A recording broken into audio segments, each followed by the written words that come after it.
Good afternoon. Let's wait for another 1 minute before we start. Good afternoon, sir. Good afternoon.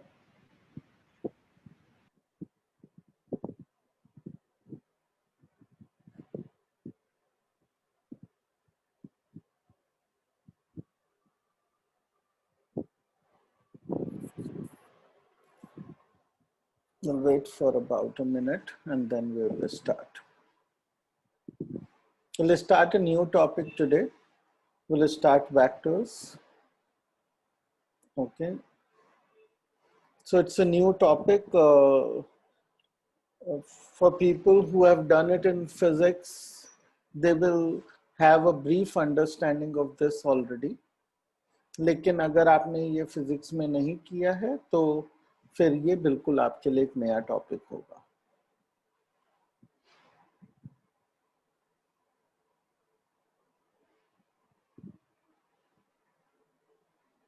Okay और आपको अपना video on रखना है to get attendance, तो please keep your videos on.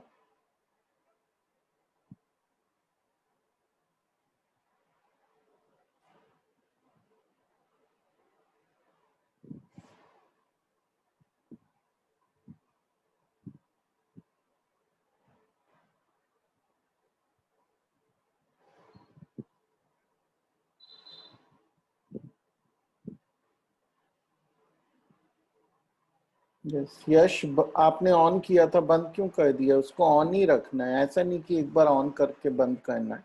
On ही रखिए उसको, video को. वैभव, you also.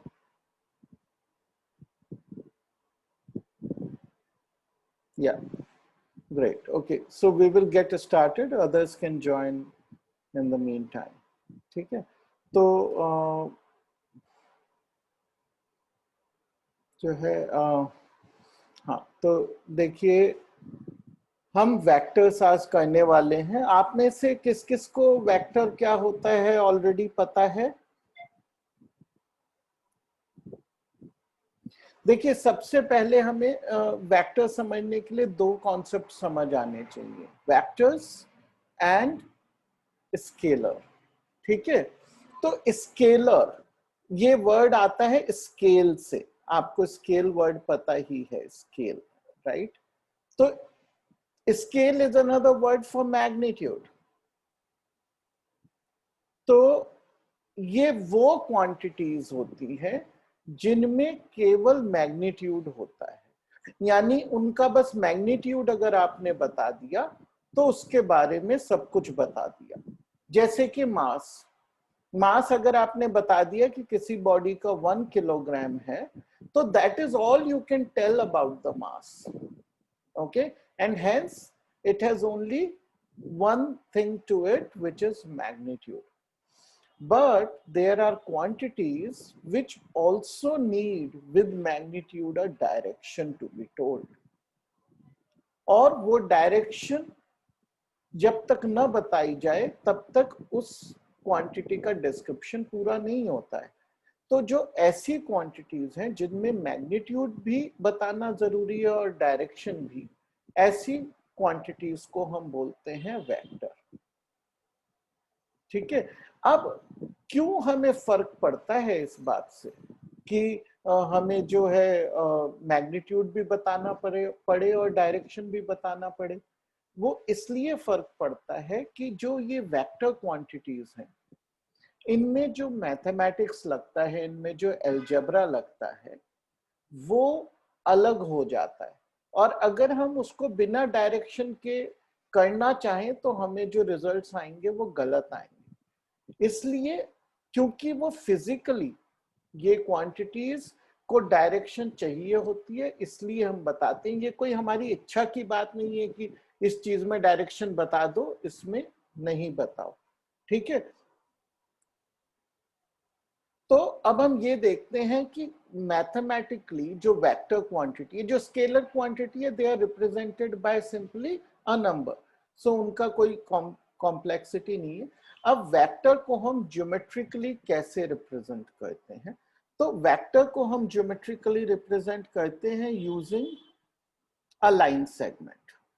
Okay, and an arrow on it. Okay, arrow shows the direction.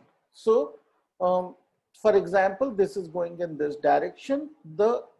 This point from where it starts is called the initial point or the tail. Okay, so this is the tail or the initial point of the vector, and where it ends, right, this is called the head or the terminal point of the vector. Terminal point भी बोल, ठीक है, terminal point, और इसको जो है initial point भी बोल, ठीक है। अलजेब्रिकली हम कैसे लिखते हैं वेक्टर्स को ताकि हम उसके स्केलर फॉर्म से कंफ्यूज न हो, ठीक है।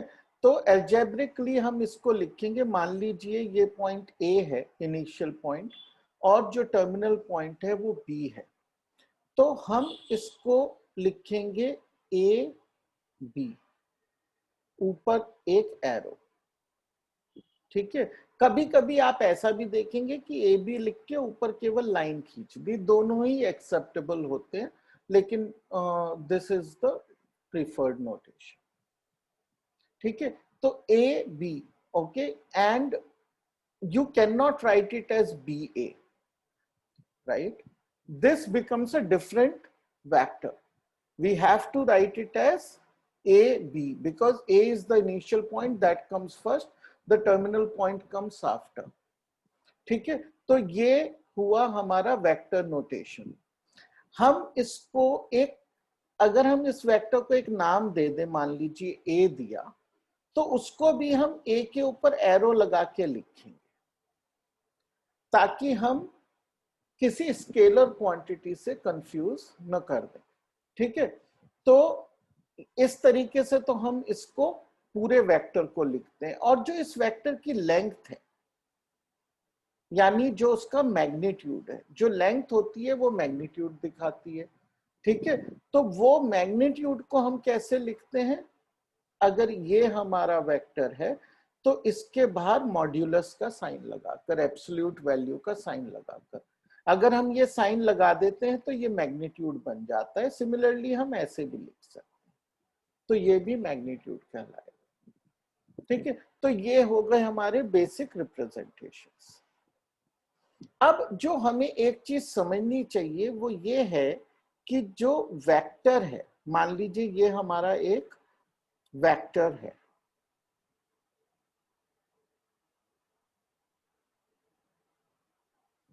okay, this is a vector. Now if I take this vector, right, and I move it around, right, I am moving this vector around, but what am I not changing? I am not changing its length anywhere, it's the same vector, and I am moving it parallel to itself. I am also not changing its direction, but I am continuously changing its starting and the end point, the the initial and the terminal points. Now, if this was my original vector, right, and I take it and also move it around, okay, sorry,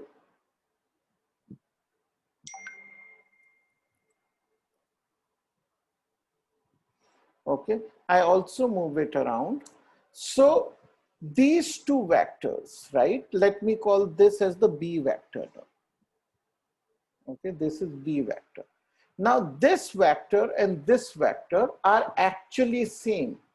A vector is same as B vector. So what do we learn from that? We learn that the only two things define a vector. What are those? The magnitude,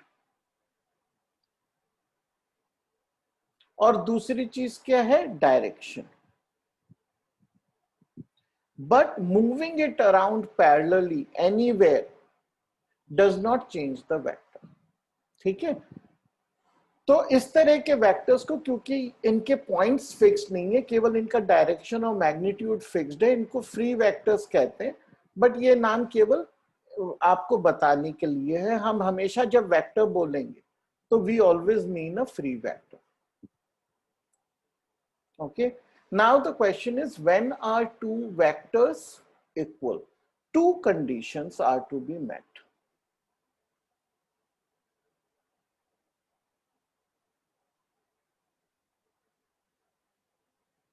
Okay, condition number one, their magnitudes are same. And condition two is their directions are same. दोनों condition एक साथ meet होनी चाहिए। अगर दोनों condition एक साथ meet होती हैं तो we say the vectors are equal. Now there is a concept of a like vector and unlike vector. Okay, so again let's take a line, right? And if I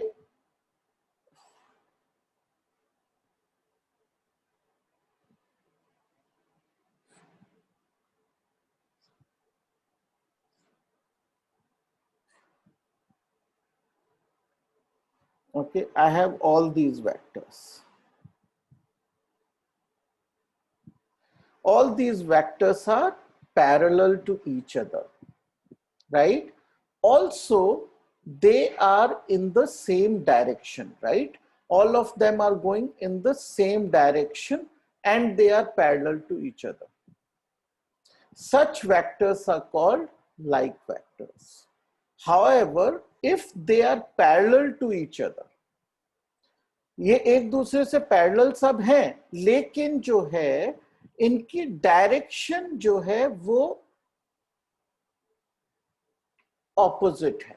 जैसे कि ये vector, vector A B C D, right? So vector A C and D are like vectors. Why? Because they are parallel and in the same direction. Similarly, vector A and vector B are unlike. Why they are unlike? Because they are parallel, but they are in opposite direction. Similarly, B and C are, now somebody has to tell me that. Grishant, बेटा आप बताइए, B and C are like or unlike? B and C. Grishant. like हाँ, दोबारा बोलिए। sir, like नहीं, देखिए B और C parallel है, लेकिन डायरेक्शन दोनों की देखिए डायरेक्शन ऑपोजिट है। ये इस तरफ जा रहा है, ये इस तरफ, तो ये अनलाइक है, लाइक नहीं है। ये लाइक होंगे सी और डी, ए और सी, ये सब लाइक हैं। बी हर एक के साथ अनलाइक है, बी और सी अनलाइक है, बी और डी अनलाइक है। ठीक है,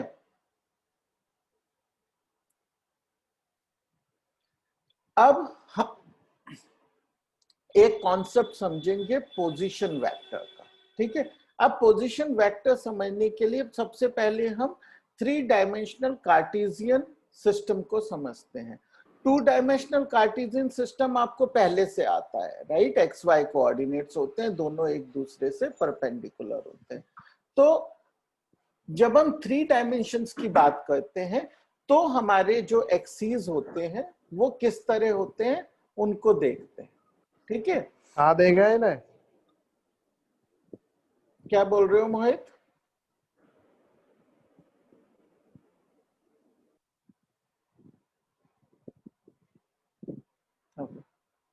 ओके, सो ये जो एक्सीज हैं तीनों एक दूसरे के साथ 90 डिग्रीज पर होते हैं। ठीक है, जैसे एक्स और वाई होता है तो z और x भी 90 डिग्रीज पे हैं, y और z भी 90 डिग्रीज पर, ठीक है। तो ये सब आपस में 90 डिग्रीज एंगल पे हैं ऑब्वियसली, लेकिन जब हम इसे 2 डायमेंशनल पेपर पर बनाते हैं तो ये 90 डिग्री नहीं दिखाई देते, ये तो हमने 90 डिग्री बना दिया एंगल, ये एंगल हमें अलग दिखाई देता है, ये 90 डिग्री नहीं दिखाई देता, ठीक है। ऐसे व्यू को हम ऑब्लिक व्यू बोलते हैं, और ये केवल एक तरीका है 2 डायमेंशनल पे बनाने के लिए। लेकिन ये सब एंगल्स जो हैं, चाहे दिखे ना हमें ऐसे, ये सब 90 डिग्रीज ही हैं, ठीक है। अब जो दूसरी चीज हमें इस कार्टेशियन सिस्टम में बहुत ध्यान रखने की है, वो ये है कि अगर ये x है और ये y है, तो z किधर होगा, पेपर से बाहर होगा या पेपर के अंदर होगा, ठीक है। इस चीज को हम कैसे डिसाइड करते हैं, इसको हम डिसाइड करते हैं राइट हैंड स्क्रू रूल से, ठीक है। राइट हैंड स्क्रू रूल कैसे काम करता है कि देखिए, आप अपना राइट हैंड लीजिए, राइट हैंड लीजिए जिसमें कि थंब बाहर एक्सटेंडेड है, फिंगर्स भी बाहर एक्सटेंडेड, और अब आपको क्या करना है, इसको you put curl your hand, आप अपने हाथ को फोल्ड करिए, और वो फोल्ड ऐसे होना चाहिए कि x से y की तरफ जा रहा है। अगर x से y की तरफ फोल्ड होने में जाएगा हाथ आपका, तो z एक्सिस आपके थंब की डायरेक्शन में होगा। देखिए जैसे ये अपने हाथ को फोल्ड कर रहा है ये आदमी, ठीक है। तो क्या हो रहा है कि ये x से y की तरफ इसकी फिंगर्स जा रहे हैं, देखिए फिंगर्स की डायरेक्शन, ये x से y की तरफ जा रहे हैं। जब वो ऐसा करता है तो z ऊपर की तरफ जाएगा, क्योंकि थंब उसका ऊपर है। ये अगर हम जो मैंने बनाया आप इस पे करके देखिए तो आपको पता चलेगा कि z is coming out of the paper, it's not going into the paper, okay. तो ये अगर हमने गलत ड्रॉ कर दिया, फॉर एग्जाम्पल अगर आपने एक्सिस को ऐसे ड्रॉ कर दिया तो सब गड़बड़ हो जाएगी, ये गलत ड्राइंग है। क्यों? क्योंकि इसमें एक्चुअली z कहां जाना चाहिए था, ऐसे जाना चाहिए, क्योंकि मैंने ये सब गड़बड़ कर दी। तो हम ऐसा कभी करते नहीं है, फिर drawing becomes very difficult. So either we will draw it like this, x y z, okay, and sometimes people also tend to draw it as this as the x, this as the y, and this as the z, like he has drawn it, okay. तो ये दो सबसे common तरीके हैं draw करने के, लेकिन आप कैसे भी ड्रॉ करें ये ऑर्डर कभी गलत नहीं होना चाहिए, आप राइट हैंड रूल से उसको चेक करें, ठीक है। चलिए, अब दूसरी चीज ये है कि हमने ये तो समझ लिया कि कार्टेशियन जो हमारा 3 डायमेंशनल सिस्टम है वो कैसा दिखता है। अब उसमें हम एक पॉइंट को कैसे रिप्रेजेंट करते हैं। देखिए पॉइंट को कैसे रिप्रेजेंट करते हैं ये आपको 2 डायमेंशनल में ऑलरेडी पता है, राइट। पॉइंट अगर यहाँ पे है तो वो x1, y1 होता है, राइट। जिसमें x जो होता है उसको हम बोलते हैं क्या, can somebody tell me x1 को क्या बोलेंगे अगर एक पॉइंट के वो है x1, y1?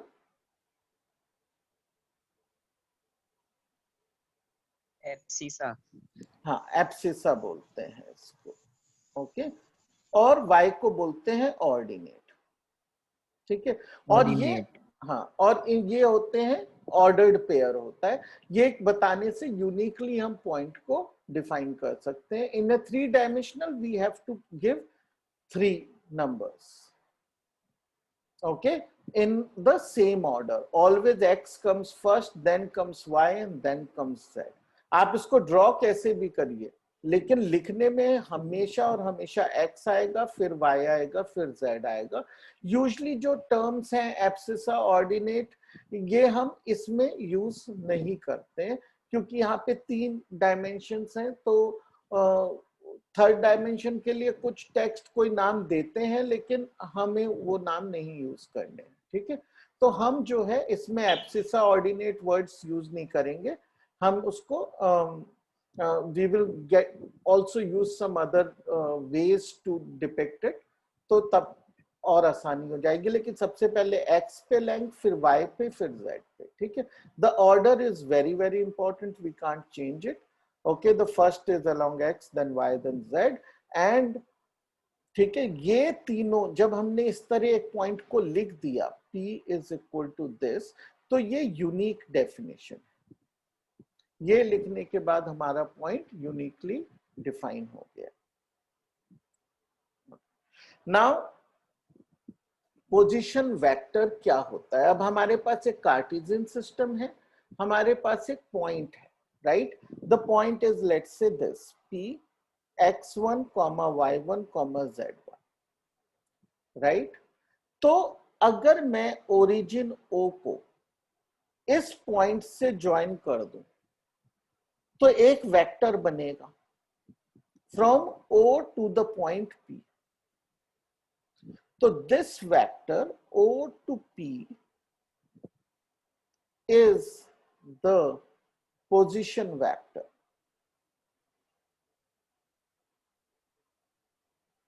of point P, ठीक है। तो किसी कोई भी पॉइंट मुझे दे दिया जाए, मैं उसको जीरो से ज्वाइन, ओरिजिन से O से ज्वाइन कर दूं तो मेरा पोजीशन वेक्टर बनेगा। ओरिजिन हमेशा टेल होगा और हेड जो है वो पॉइंट होगा। तो इस, और हम ये क्यों कर रहे हैं, हम ये क्यों, इसमें तो कोई बड़ी बात है नहीं, कोई भी पॉइंट दिया मैंने उसको ज्वाइन कर दिया, तो इसमें क्या बड़ी बात है। हम इसको इसलिए कर रहे हैं कि हम आगे देखेंगे कि ये करने की वजह से हम पॉइंट्स को एक वेक्टर की तरह ट्रीट कर पाएंगे और वेक्टर अलजेब्रा यूज करके हम जो है लाइन और बाकी चीजों को इजीली डिफाइन कर पाएंगे, ठीक है। तो इस वजह से हमें सबसे पहले पोजीशन वेक्टर समझ आना चाहिए कि पोजीशन वेक्टर है ओरिजिन से किसी भी पॉइंट को जोड़ने वाला वेक्टर, ठीक है। अब पोजीशन वेक्टर की लेंथ क्या होती है, उसका मैग्नीट्यूड क्या होता है, ठीक है। तो उसका मैग्नीट्यूड हमें याद रखना है क्योंकि ये पॉइंट्स हैं x1, y1, z1, राइट। सो इसका जो मैग्नीट्यूड होगा वो क्या होगा, हमें डिस्टेंस फॉर्मूला एक्चुअली ऑलरेडी आता है, हम चाहे तो उससे ये डायरेक्टली कैलकुलेट कर सकते हैं क्योंकि ओरिजिन इज 0, 0, 0, 0, राइट। तो what is this? The magnitude of the position vector is x1 square plus y1 square plus z1 square whole under। इससे हमें magnitude of the position vector मिल जाएगा। अब हमें पोजीशन वेक्टर की डायरेक्शन भी समझनी है, वो कैसे समझे, ठीक है। डायरेक्शन को डिफाइन करने के हमारे पास तीन तरीके हैं, ठीक है, और हमें तीनों समझने हैं, तीनों पे क्वेश्चन आ सकते हैं, ठीक है। Vasu, can you please unmute yourself?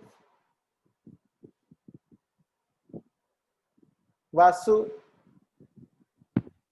बेटा, आपको समझ आ रहा है मैं जो पढ़ा रहा हूं इस समय, आपको समझ आ रहा है? यस सर, पूरा तो नहीं आ रहा है। क्या चीज समझ नहीं आ रही है वो आप पूछिए, जो समझ नहीं आता है वो पूछिए। Okay sir. क्या चीज समझ नहीं आई बताइए। सर ये डायरेक्शन रेशियो। हाँ, ये तो अभी मैं बताऊंगा, ये मैंने अभी बताया नहीं है डायरेक्शन रेशियो। आपको कार्टेशियन सिस्टम तो समझ आ गया कि एक्सिस होते हैं तीन, उसमें पॉइंट कैसे लिखते हैं वो समझ आ गया आपको। ये भी पता चल गया कि पोजीशन वेक्टर कैसे बनाते हैं, उसको ओरिजिन से ज्वाइन कर कर, ठीक है ना। तो अब हमारे पास ये वेक्टर है, इसका मैग्नीट्यूड भी निकालना बता दिया आपको कि x1 square plus y1 square plus z1 square under root, magnitude भी पता चल गया। लेकिन खाली मैग्नीट्यूड पता होना तो काफी नहीं है, हमने क्या कहा, वेक्टर की हमें किसी तरीके से डायरेक्शन भी बतानी पड़ती है। तो डायरेक्शन बताने के हमारे पास 3 तरीके हैं, और वो क्या है वो मैं यहाँ पे समझा रहा हूँ, ठीक है। तो सबसे पहले हैं डायरेक्शन एंगल्स। क्योंकि हमारे पास 3 एक्सिस होते हैं 3 डायमेंशन में, तो हम इसके एंगल्स, इस वेक्टर का एक्स एक्सिस से एंगल ले लें अगर, ठीक है, तो हम इसको बोलेंगे, इस एंगल को क्या बोलेंगे, अल्फा। और इसका हम y एक्सिस से एंगल अगर ले लेते हैं तो उसको क्या बोलेंगे, उसको बोलेंगे बीटा। और z एक्सिस से अगर हम इसका एंगल लेते हैं तो हम उसे बोलेंगे गामा। तो ये जो एंगल्स हैं alpha comma beta comma gamma, हमें तीनों लिखने हैं एक साथ इन एन ऑर्डर टपल, ठीक है, ऑर्डर लिखने इसी ऑर्डर में। तो ये 3 एंगल अगर हम लिखते हैं तो ये कहलाते हैं इस वेक्टर के डायरेक्शन एंगल्स, ठीक है। तो इसमें हमें ये एंगल्स लिखने पड़ेंगे आइदर इन डिग्रीज और रेडियंस, ठीक है, किसी भी उसमें हम लिख सकते हैं। तो ये हमारे एंगल्स बता दिया। अगर तीनों एंगल्स हम बता दें तो इसकी जो डायरेक्शन है वो हमें पता चल गई, फिक्स हो गई डायरेक्शन, राइट।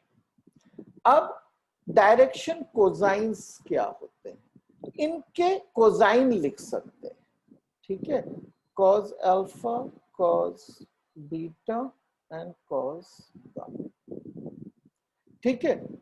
अगर हम एंगल की जगह उनके कोसाइंस लिख लें, ठीक है, तो भी ये जो वेक्टर है ये यूनिकली डिफाइन हो जाएगा in terms of direction, right. क्योंकि डायरेक्शन हम हमेशा पॉजिटिव साइड से मेजर करते हैं, ठीक है। तो डायरेक्शन हम पॉजिटिव, अगर ये हमारा एक्सिस है तो हम एंटी क्लॉकवाइज ऐसे डायरेक्शन हमेशा मेजर करेंगे टिल 180 डिग्रीज, टिल पाई, और नेगेटिव ऐसे मेजर करेंगे टिल पाई, राइट। सो इसका मतलब ये है कि कोसाइन जो है ये हमें with in that will give us a unique value, okay. तो इनको cos alpha, cos beta, cos gamma को कई बार हम L M N भी लिखते हैं, ठीक है। तो वो एक ही बात है, कभी इस नाम से लिख देंगे कभी इस नाम से, ये केवल नाम है, ठीक। तो डायरेक्शन कोसाइंस भी यूज होते हैं। और डायरेक्शन रेशो क्या होता है फिर, डायरेक्शन रेशो वो चीज है, क्योंकि देखिए कि अगर हमारे पास एक वेक्टर है, okay, which is like this, right, and its length is, let's say, p modulus, right, because this point is p. So direction ratios will be the magnitude into L, the magnitude into M, and the magnitude into, okay. इनको अगर मैं उसमें magnitude को भी multiply कर दूं cosines में तो मुझे मिलते हैं डायरेक्शन रेशियोज, ठीक है। तो ये तीनों तरीके हैं जिससे हमें डायरेक्शन पता चलती है, ठीक है। सबसे ज्यादा जो कन्वीनियंट तरीका है वो है cosines, this is going to be the most used, okay. और डायरेक्शन रेशियोज जो है वो क्यों यूजफुल हैं, क्योंकि इसमें हमें मैग्नीट्यूड की भी इंफॉर्मेशन मिल जाती है, साथ में हमें कोसाइन भी मिल रहा है और मैग्नीट्यूड भी मिल रहा है, ओके। इसलिए ये जो है डायरेक्शन रेशियोज भी यूजफुल है।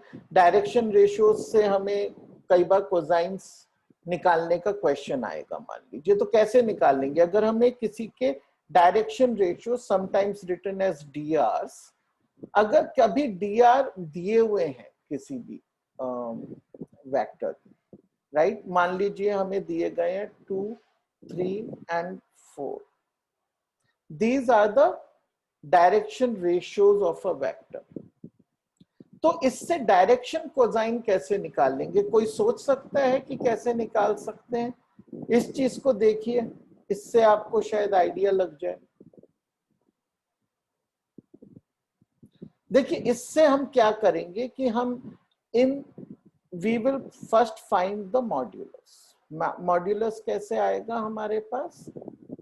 मॉड्यूलस आएगा 2 square plus 3 square plus 4 square under, which is 4 plus 9 plus 16, which is 29, right? So हमारे डायरेक्शन कोसाइंस आ जाएंगे, बस हमें मैग्नीट्यूड से डिवाइड करना। डायरेक्शन रेशियोज को मैग्नीट्यूड से डिवाइड कर कर हमारे डायरेक्शन कोसाइंस आ जाएंगे। तो सबसे ज्यादा कॉमन तरीका ये है डायरेक्शन कोसाइंस को यूज कर, ठीक है। लेकिन हमें तीनों आने चाहिए, direction ratio, direction cosines, direction angles, ठीक है। अब कुछ तरह के वेक्टर्स के नाम जो हमें पता होने चाहिए, कई बार 1 नंबर टाइप के क्वेश्चन में ये पूछे जा सकते हैं। तो जीरो वेक्टर क्या होता है? जीरो वेक्टर वो है whose magnitude is 0, ठीक है। और इसकी डायरेक्शन, क्योंकि मैग्नीट्यूड नहीं है तो एरो ही नहीं बन पाएगा, तो इसलिए इसकी डायरेक्शन इज अनडिफाइंड, ठीक है। तो 0 होता है उसका मैग्नीट्यूड और डायरेक्शन अनडिफाइंड होती है, ठीक है। यूनिट वेक्टर वो है जिसका मैग्नीट्यूड इज 1, डायरेक्शन कुछ भी हो सकती है, राइट। को इनिशियल वेक्टर्स, जैसे नाम से पता चलता है को इनिशियल, यानी कि उनका स्टार्टिंग पॉइंट सेम है, यानी ऐसा वेक्टर और ये वेक्टर और ये वेक्टर, ये सब क्या है? को इनिशियल्स, क्योंकि इनका स्टार्टिंग पॉइंट सबका सेम। को लीनियर, ये वर्ड आपको पता ही है, which are in the same line. लेकिन वेक्टर्स के केस में collinear actually means also means parallel vectors, okay. Why? Because अगर एक मेरे पास वेक्टर है ऐसे और ये वेक्टर ऐसे है, राइट, मैं इस वेक्टर को यहां से यहां तक मूव कर दूं तो भी ये तो सेम ही रहेगा वेक्टर। इसलिए हमारे लिए कोलिनियर और पैरेलल वेक्टर्स एक ही बात होती है, ठीक है। Although the word used is collinear, it actually means parallel, okay.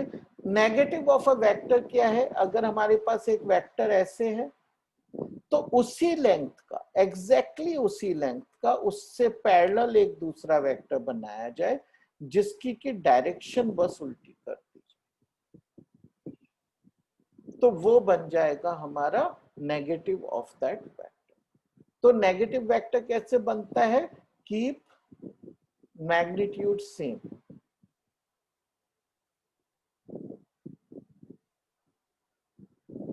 Reverse the direction. आप ये दोनों चीजें करेंगे, यू विल गेट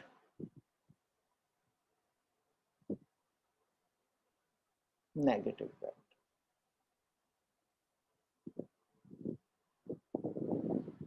ओके। चलिए एक क्वेश्चन करते हैं, बहुत ही सिंपल सा। Draw the following vectors all starting from origin, ठीक है। सबको हमें को इनिशियल बनाना है एट ओरिजिन, और ये केवल हम 2 डायमेंशनल में कर रहे हैं फॉर प्रैक्टिस, ओके। सो सबसे पहले we are talking about the directions. Directions are perpendicular to each other, right? So we are going to, just give me a minute, I am going to mark attendance. But आपके videos on नहीं है तो you may not get attendance, okay? But I'll go ahead and mark it even for some day.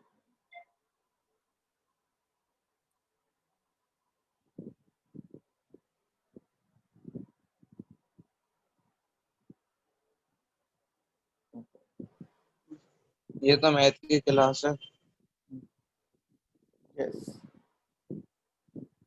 Yes. Kavya, you were not supposed to be in the maths class?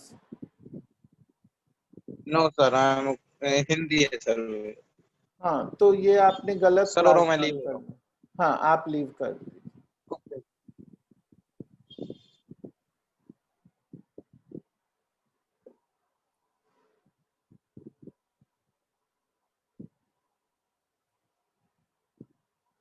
Okay, so fair enough. So draw the following vectors, all starting from origin. Okay, 40 kilometre 30 degree west of south. ठीक है, तो हमें magnitude क्या है 40 kilometre, so 30 degree west of south. तो ये हम कैसे करेंगे, देखिए हमको इससे 30 डिग्रीज मेजर करना है पहले.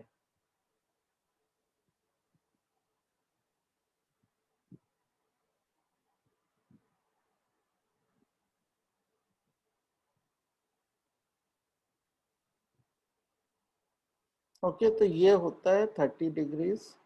ठीक है, मैंने, and I can draw it like this. Okay. This is the length is, let's say I have used 4 centimeter as length. Okay, I am doing it roughly. With the scale you can do it accurately. Okay, so this is my vector 1. Now 10 kilometer due north. Now this is very easy. Okay, so due north,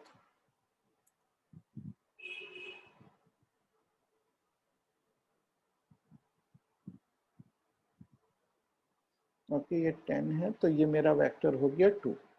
20 kilometre 50 degree east of north. Now 50 degree east, तो मुझे इस तरफ आना है north से. Okay, so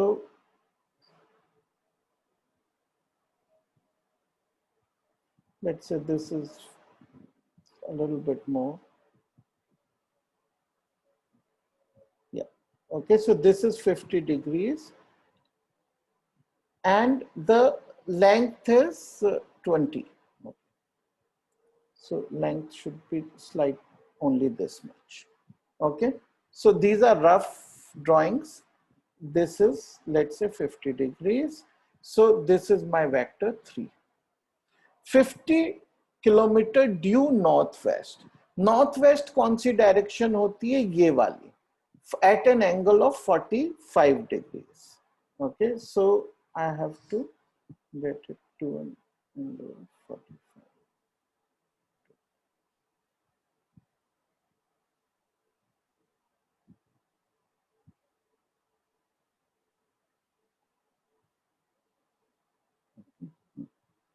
So now, and 50 kilometers, so a fairly long one. Okay, so ये हो गया मेरा vector 4. This is 45 degrees west of north. North west बोला तो वो उसका मतलब 45 डिग्रीज ही होता है.